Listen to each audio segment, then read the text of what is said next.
Alam mo ba na labis na sinusugpo ng gobyerno natin ang mga bahay-iglesia rito?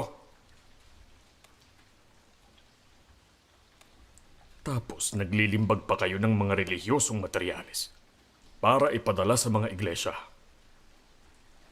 Alam mo ba kung anong klaseng krimen yon? Nagpapakalat ka ng mga babasahin at propaganda ng kulto at sinusubukan mong pabagsakin ang pambansang gobyerno. Pwede kang makulong ng 10 hanggang 20 taon dahil lang dyan.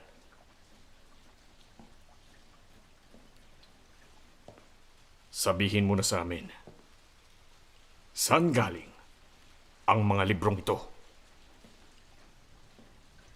Umamin ka! Kung hindi ka aamin, lalo kang mapapahamak. Hindi krimen ang pananampalataya ko.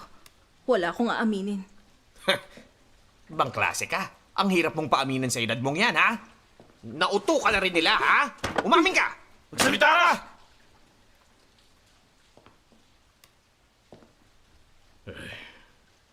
17 taong gulang ka pa lang. Ayaw naming mahirapan ka sa trabaho. Basta't sasabihin mo sa amin ang lahat ng nalalaman mo. Papauwiin ka na namin. Ayos ba yon? Sinusubukan naming maging mabubuting tao sa tamang landas. Ba't di na lang kami hayaan ng gobyerno? Ba't niyo pinipilit na usigin kami?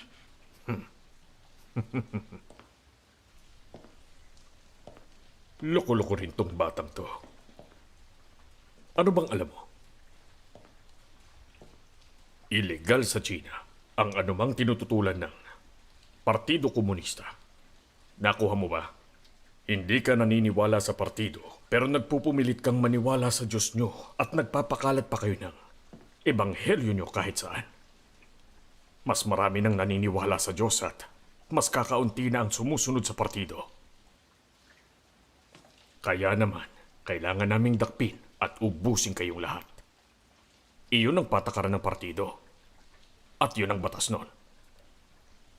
Maliwanag ba? Umamin ka na! Huwag ka na magpatigas! Kung hindi, pagsisisihan mo ito!